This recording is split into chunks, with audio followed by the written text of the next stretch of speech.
नमस्कार दोस्तों, आपका स्वागत है आपके यूट्यूब चैनल ज्ञान में। जैसे कि मैं आपको सीटेट के लिए तैयारी करा रही हूं, तो आज हम साइंस का टॉपिक देखते हैं जो हमारे पेपर 2 के लिए है। तो इसमें हमारे टॉपिक का नाम है फिजिकल एंड केमिकल चेंज, यानी कि भौतिक एवं रासायनिक परिवर्तन। आज हम इसके बारे में पढ़ेंगे जो हमें एनसीईआरटी में दिया गया है। अगर ये वीडियो आपको अच्छी लगे तो इसे लाइक कीजिए और दोस्तों के साथ इसे शेयर कीजिए, और हमसे जुड़े रहने के लिए इस चैनल को प्लीज़ सब्सक्राइब कीजिए। तो देखते हैं भौतिक एवं रासायनिक परिवर्तन के बारे में एनसीईआरटी में क्या बताया गया है। तो इसमें पहले बताया गया है परिवर्तन के बारे में, यानी कि परिवर्तन क्या होते हैं। जो हमारे आसपास अनेक परिवर्तन होते हैं, जैसे कि हमारा शरीर पतला हो रहा है फिर मोटा हो गया है, तो ये क्या है, एक प्रकार से परिवर्तन है। हमने अपने आसपास अनेक प्रकार के परिवर्तन देखे हैं, जैसे दूध से किस प्रकार दही पनीर आदि बनाया जाता है, वो भी एक परिवर्तन है। किस तरह से चाय एवं कॉफ़ी बनाते हैं। सब्जियों को खाने योग्य बनाया जाना। चावल को क्या करते हैं, जो कच्चा चावल होता है उसे पकाया जाता है, और पानी में शक्कर मिलाकर आदि सभी परिवर्तन के उदाहरण है। यानी कि ये क्या है, हमारे परिवर्तन के उदाहरण हैं। तो जो हमारा परिवर्तन क्या है, अनेक प्रकार के होते हैं, पर जो हमारे साइंस में बताया गया है परिवर्तन को सिर्फ 2 प्रकार के बताया गया है। व्यापक रूप से परिवर्तन 2 प्रकार के होते हैं। 2 प्रकार के कौन कौन से होते हैं, एक तो भौतिक परिवर्तन और एक क्या है हमारा रासायनिक परिवर्तन, यानी कि फिजिकल और केमिकल चेंज बताया गया है। तो हम देखते हैं पहले ये भौतिक परिवर्तन यानी कि फिजिकल चेंज देखते हैं। इसमें क्या है, हमारा कागज को टुकड़ों में काटकर फिर से जोड़ा नहीं जा सकता है। यानी कि जो हमारे कागज होते हैं उसे काटकर हम छोटे छोटे टुकड़ों में काट लेते हैं, पर फिर से जोड़ा नहीं जाता। तो उसमें क्या हुआ है, उसमें यानी कि उसके जो गुण होते हैं उसमें परिवर्तन, उसके गुणों में परिवर्तन नहीं हुआ है, उसके क्या है अवस्था में आकार में परिवर्तन हुआ है, लेकिन कागज के गुणों में कोई परिवर्तन नहीं होता है, क्योंकि जो हमने काटे हैं वे भी तो सफ़ेद है, वाइट है, और क्या बस में छोटे छोटे हो गए। ऐसे ही ब्लैक बोर्ड से गिरी चौक पाउडर से फिर चौक का निर्माण नहीं किया जाता। जो हम ब्लैक बोर्ड पे लिखते हैं उससे क्या वो चूरा हो जाता है, तो उसे क्या है, यानी कि उसके गुण में क्या हो गया है, यानी कि उसके गुण में परिवर्तन नहीं हुआ, उसके आकार में परिवर्तन हुआ है। जैसे पानी से बर्फ और फिर बर्फ से क्या पानी बनाया जाता है, तो ये क्या हमारे फिजिकल चेंज है, पर उनके गुणों में कोई परिवर्तन नहीं होता, केवल उनकी क्या में होता है, अवस्था में परिवर्तन होता है। उनकी अवस्था में क्या हो जाता है, परिवर्तन होता है। जैसे उपयोग की जा चुकी लोहे की आरी के ब्लेड को चिमटे से पकड़कर अग्रभाग को क्या आग के पास ले जाए और प्रतीक्षा करे जब उसका रंग परिवर्तन ना होने लगे। क्या इसका पहले वाले रंग वापस आ जाता है। हाँ, जब उसे मतलब कि आग के पास ले जाते हैं तो उसपे क्या है, हल्का सा क्या हो जाता है, वो रेड हो जाता है, हल्का सा रेड हो जाता है, और फिर हम उसे ठंडा करने के लिए छोड़ देते हैं, तो फिर वो अपनी वापस अवस्था में आ जाता है, यानी कि रंग में आ जाते हैं। तो इसे क्या बोलते हैं, इसे हम फिजिकल चेंज बोलते हैं। आगे देखते हैं और एनसीईआरटी में क्या बताया गया है। तो आगे क्या है हमारा, हमने देखा कि कागज और चौक के साइज में परिवर्तन हुआ, जल की अवस्था में परिवर्तन हुआ, आरी के ब्लेड के रंग में गर्म करने पर वह परिवर्तित हो जाता है। यानी कि ये क्या है, ये हमारे फिजिकल चेंज है, यानी कि हमारे क्या है, ये भौतिक परिवर्तन है। पदार्थ के आकार, साइज, रंग और अवस्था जैसे गुण उसके भौतिक गुण कहलाते हैं। यानी कि जिस भी पदार्थ के होंगे वे आकार होंगे, साइज होंगे, रंग होंगे, अवस्था जैसे गुण होंगे, तो उसे क्या बोलेंगे हम, उन्हें बोलेंगे हम भौतिक रासायनिक गुण। तो आगे क्या हमारा, वह परिवर्तन जिसमें किसी पदार्थ के भौतिक गुणों में परिवर्तन हो जाता है भौतिक परिवर्तन कहलाते हैं। यानी कि भौतिक परिवर्तन क्या है हमारे, जब किसी पदार्थ के गुणों में क्या होता है, परिवर्तन होता है, तो उसे क्या बोलते हैं, भौतिक परिवर्तन कहते हैं। जो भौतिक परिवर्तन होते हैं वे क्या होते हैं, हमारे उत्क्रमणीय होते हैं, यानी कि उन्हें वापिस उसी अवस्था में हम ला सकते हैं।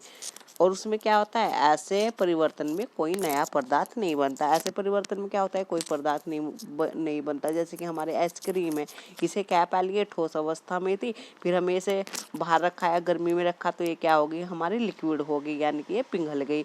ऐसे ये हमारा ब्रेड है, इसे क्या है, हम इसके गुणों में परिवर्तन कर सकते हैं, इसकी अवस्था में नहीं कर सकते। तो ऐसे परिवर्तन क्या होते हैं, हमारे भौतिक परिवर्तन होते हैं। और इसे क्या है, जैसे कि हमारे आइसक्रीम में पहले ठोस थी है, फिर क्या होगी, लिक्विड होगी, पर हम इसे क्या वापस भी तो इसे जमा सकते हैं फ्रिज में रख के हम, तो यानी कि हम लिक्विड को ठोस भी कर सकते हैं। तो ये जो हमारे भौतिक परिवर्तन होते हैं वो उत्क्रमणीय परिवर्तन होते हैं, वे यानी कि वे उत्क्रमणीय होते हैं, यानी कि उन्हें वापस उसी अवस्था में ला सकता है। पर सारे पदार्थ ऐसे नहीं होते हैं कि उन्हें वापस उसी अवस्था में ला सकते हैं, पर कुछ होते हैं जो हमारे उसी अवस्था में हम कर सकते हैं। आगे देखते हैं, अब देखते हैं हम रासायनिक परिवर्तन क्या होते हैं। तो आगे देखते हैं कि रासायनिक परिवर्तन है क्या। तो आगे है हमारा, जब लोहे को कुछ समय के लिए बाहर रख देते हैं तो उस पर जंग लग जाता है। ऐसा क्यों होता है, ऐसा क्यों होता है, आप सोचिए।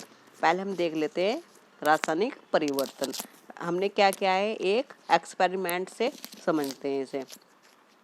मैग्नीशियम की पट्टी उसे रेगमाग से साफ कर उसके सिरे को जलाई, यानी कि ये क्या है, हमारी एक मैग्नीशियम की पट्टी और इसे रेगमाग से हमने क्या किया है, इसे साफ करके क्या किया है, इसके एक सिरे को हमने इसे जला रहे हैं।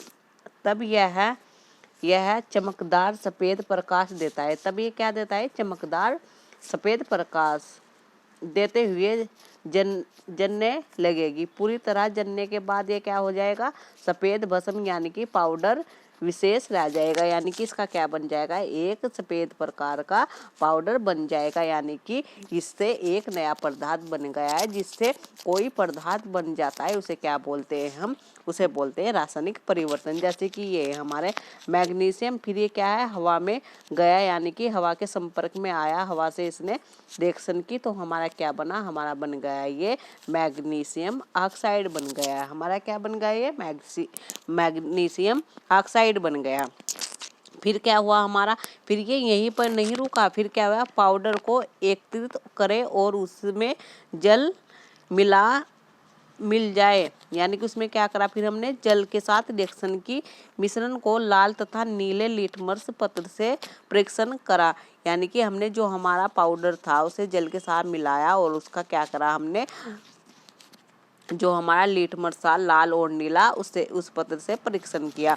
हम देखते हैं कि लाल लिटमस पत्र को नीला कर देता है, जो हमारा लाल लिटमस है वो क्या कर देता है, पत्र को नीला कर देता है। मतलब जब इसका जल के साथ परीक्षण करते हैं तो ये एक नया पदार्थ बनाता है, जिसकी प्रकृति कैसी होती है, हमारी क्षारक होती है। जिसकी प्रकृति क्या होती है, हमारी क्षारक होती है। जैसे कि ये हमारा मैग्नीशियम ऑक्साइड है ना, ये वाला, ये हमने जल के साथ इसकी रिएक्शन करवाई तो हमारा क्या बन गया, ये हमारा बन गया ये मैग्नीशियम हाइड्रोक्साइड। यानी कि हमारा क्या बन गया, मैग्नीशियम हाइड्रोक्साइड। तो इसे क्या बोलते हैं, इसे बोलते हैं हम रासायनिक परिवर्तन। यानी कि जिसमें रिएक्शन करने पर कोई नया पदार्थ बनता है उसे क्या बोलते हैं, हम रासायनिक परिवर्तन बोलते हैं। आगे देखते हैं और एक्सपेरिमेंट करते हैं। जैसे कि ये है हमारा, इसमें भी अभी देखते हैं इसमें क्या हुआ है, ये हमारा, तो इसमें क्या किया, हमने एक बीकर लिया, तो उसमें क्या किया, फिर हमने कॉपर सल्फेट का यानी कि एक बीकर लिया, उसमें पानी भरा और उसमें 1 चम्मच हमने क्या डाला, कॉपर सल्फेट विलयन डाला, जिसे क्या बोलते हैं, जिसे हम नीला थोता भी बोलते हैं। इस कॉपर सल्फेट को क्या बोलते हैं, हम नीला थोता बोलते हैं। फिर उसमें क्या किया, हमने जो लोहे का एक ब्लेड ले लिया और उसे उसमें डाला, यानी कि ये कॉपर सल्फेट होता है ना, इसका रंग कैसा होता है, हमारा नीला होता है। और रिएक्शन किससे कराई हमने, यानी कि जो हमारा ब्लेड है वो उसमें डाल दिया। फिर क्या होता है, हमारा जो आयरन सल्फेट विलयन है, यानी कि जो आयरन सल्फेट विलयन है उसमें क्या हुआ, हमारा उसका रंग चेंज हो गया, यानी कि उसका रंग कैसा हो गया, हमारा हरा हो गया। और जो हमारा कॉपर है यानी कि ब्लेड है, उसके ऊपर क्या हो गया हमारा, यानी कि जो हमारा ब्लेड है उसके ऊपर क्या हो गया, हमारे भूरे रंग का वो कॉपर उस पर जम गया, यानी कि निक्षेपित हो गया हमारा। तो इसे क्या कहते हैं हम, यानी कि जो हमारा कॉपर सल्फेट होता है ना उसे नीला थोथा बोलते हैं। ये याद रखने वाली बात है। आगे देखते हैं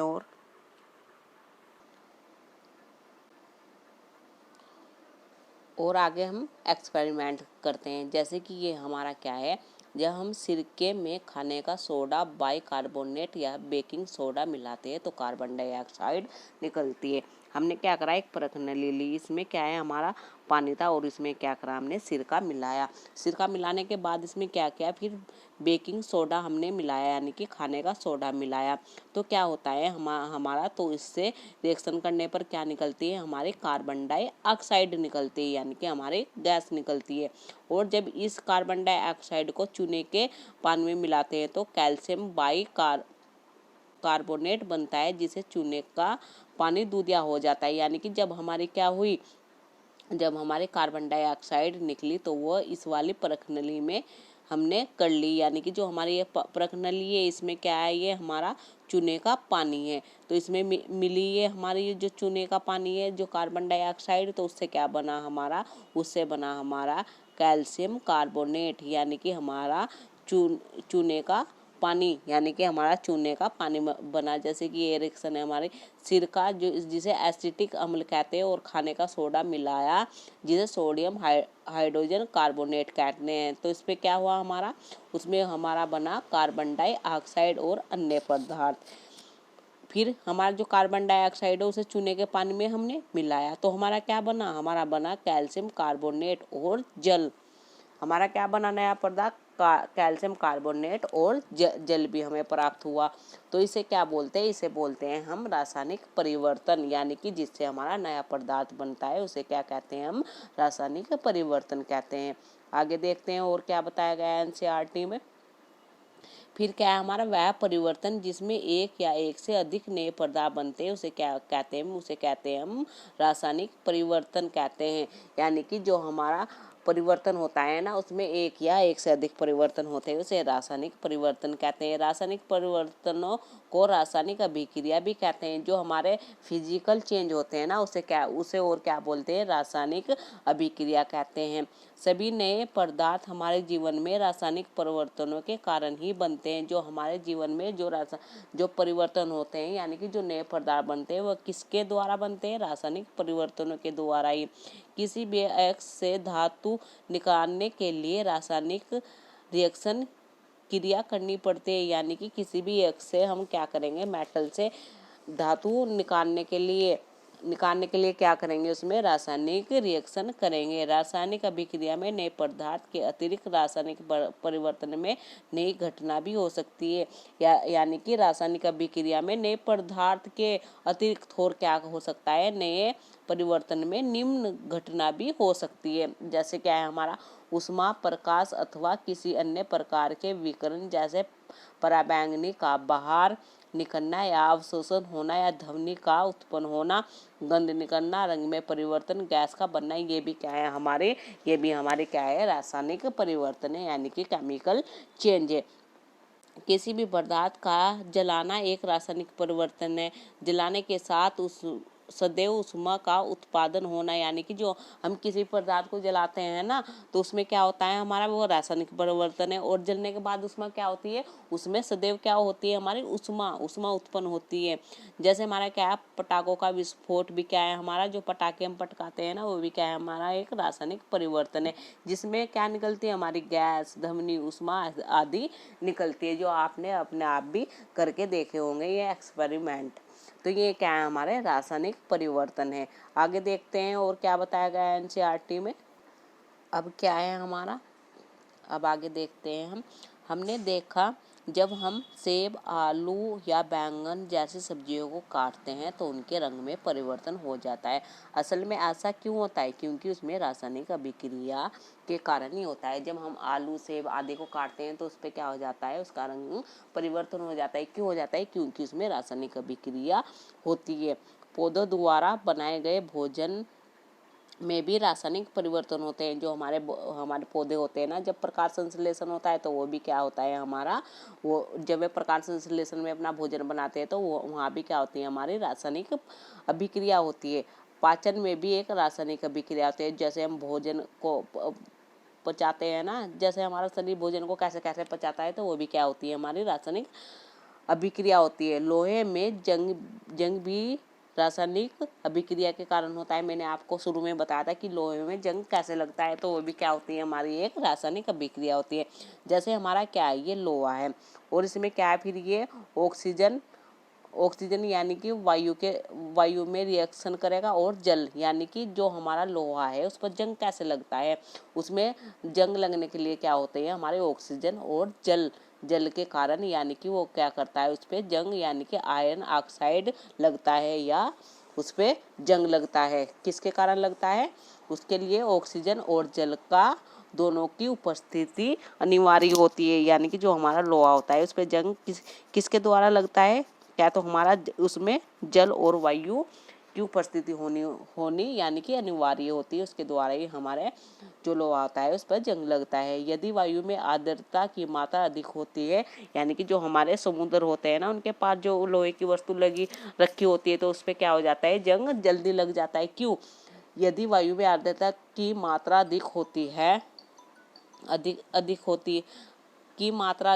है अर्थात नमी अधिक होती है, तो जंग जल्दी लगती है। यानी कि जो उसमें क्या होती है, नमी अधिक होती है, तो वहाँ पर क्या होता है, हमारा जंग क्या होती है, हमारी जंग जल्दी लगती है। समुद्र के निकट रखी लोहे की वस्तु पर जल्दी जंग इसी कारण से लगता है। जो समुद्र के पास रखी होती है ना वस्तु, वो किस कारण जल्दी जंग लगता है, रिएक्शन कर जाती है, क्योंकि वहाँ पर नमी अधिक होती है। आगे देखते हैं हम। तो अब क्या है, हमारे लोहे पर जंग लगने से बचाने के लिए उस पर क्या किया जाता है, उस पर पेंट या ग्रीस की परत चढ़ा सकते हैं। जैसे लोहे के ऊपर क्रोमियम अथवा जिंक जस्ता की परत भी चढ़ा सकते हैं। यानी कि उसे जंग से बचाने के लिए क्या करेंगे, हम क्रोमियम अथवा जिंक की क्या कर देंगे, परत चढ़ा देंगे, जिस पर उस पर क्या है, उस पर हमारा जंग नहीं लगेगा। लोहे पर जिंक की परत चढ़ाने का परिक्रम यथालेपन कहलाता है। हमारा पानी में अनेक लवण होने के कारण ही लोहे के जहाज पर जल्दी जंग लगता है। जो हमारा जहाज होते हैं ना, वे पानी में होते हैं, तो पानी में अनेक लवण होने के कारण उस पर जल्दी जल्दी क्या होता है, हमारा जंग लग जाता है। तो उसका क्या किया जाता है, हम जल्दी जल्दी रिपेयरिंग करते हैं। लेस स्टील लोहे में कार्बन और क्रोमियम, निकिल तथा मैग्नीशियम जैसी धातु को मिलाकर बनाया जाता है। यानी कि जो हमारा क्या होता है, जो हमारी धातु की लोहा होता है उसे क्या करते हैं, हम उस पर पेंट या ग्रीस करते हैं, जिससे उसे हम जंग से बचाया जा सके। जैसे हमारी स्कूटी वगैरह होती है ना, उसमें भी क्या होते हैं, हमारे लेस स्टील होते हैं, तो उसे क्या करते हैं, जो हमारे कॉपर होते हैं, निकिल होते हैं, मैग्नीशियम होते हैं और क्या हमारा कार्बन होता है, तो उसे क्या करते हैं, इसकी परत चढ़ाकर हम क्या करते हैं, जो हमारा स्टील लेस है उसे लोहे के जंग से बचा सकते हैं। आगे देखते हैं और एनसीईआरटी में क्या बताया गया है। अब क्या है, अब है हमारा क्रिस्टलीकरण। हम जानते हैं समुद्र के वाष्पन से साधारण नमक प्राप्त किया जाता है। इस प्रकार प्राप्त नमक शुद्ध नहीं होता और उसे क्रिस्टलीय छोटे होते हैं, उसके क्रिस्टल छोटे होते हैं। इस प्रकार प्राप्त नमक के क्रिस्टल के आकार को स्पष्ट रूप से नहीं देखा जा सकता। हम समुद्र से क्या करते हैं, नमक बनाते हैं, तो वो क्या होता है, शुद्ध नहीं होता। उसे क्या करते हैं, छोटे छोटे क्रिस्टलियों में क्या करते हैं, उसके आकार को स्पष्ट से देखा नहीं जा सकता। किसी पदार्थ के शुद्ध तथा बड़ी साइज के क्रिस्टलीय उनके विलयन से प्राप्त किए जा सकते हैं। इस प्रक्रिया को क्या कहते हैं, क्रिस्टलीकरण कहलाती है। यह क्या होती है, यह हमारे एक भौतिक परिवर्तन का उदाहरण होता है। यह क्या होता है, हमारा एक भौतिक परिवर्तन का उदाहरण होता है, यानी कि उसके गुण में परिवर्तन होता है, ना कि उसकी अवस्था में। एक एक्सपेरिमेंट से देख लेते हैं। एक बीकर में जल ले और तनु सल्फ्यूरिक अम्ल की कुछ बूंदें डालें। जल को गर्म करें और धीरे धीरे कॉपर सल्फेट को मिलाएं, तब तक कि उसमें ना डाल सके। फिर फिल्टर पेपर की सहायता से विलयन को छाने ले और ठंडा होने दे तो कुछ समय बाद उसमें कॉपर सल्फेट के क्या क्रिस्टलीय दिखाई देंगे हमें। जैसे कि ये हमारे, जैसे कि हम क्या करते हैं, हम पानी ले लेते हैं और उसमें हम नमक डालते हैं। नमक को तब तक डालते हैं तब तक उसमें उसकी यानी कि पूर्ति हो जाए और नमक ना डाला जाए। उसे फिर क्या कर देंगे, हम उसे ठंडा होने के लिए रख देंगे बिना हिलाए। फिर उसे क्या करेंगे, हम छान कर यानी कि फिल्टर पेपर करके उसे छान कर रख देंगे कुछ समय के बाद बिना हिलाए हुए। फिर कुछ समय के बाद हम देखते हैं तो उस पर मोटे मोटे हमें क्या होते हैं, नमक के हमें क्रिस्टलें दिखाई देते हैं। तो इस प्रकार से हम ऐसे भी एक्सपेरिमेंट कर सकते हैं। तो एनसीईआरटी में इतना ही बताया गया था इस टॉपिक के बारे में। आई होप आप इसे अच्छी तरह से समझ गए होंगे। तो अगर आपको ये वीडियो अच्छी लगे तो इसे लाइक कीजिए और अपने दोस्तों के साथ इसे शेयर कीजिए और हमसे जुड़े रहने के लिए इस चैनल को सब्सक्राइब कीजिए। तो धन्यवाद इस वीडियो को देखने के लिए।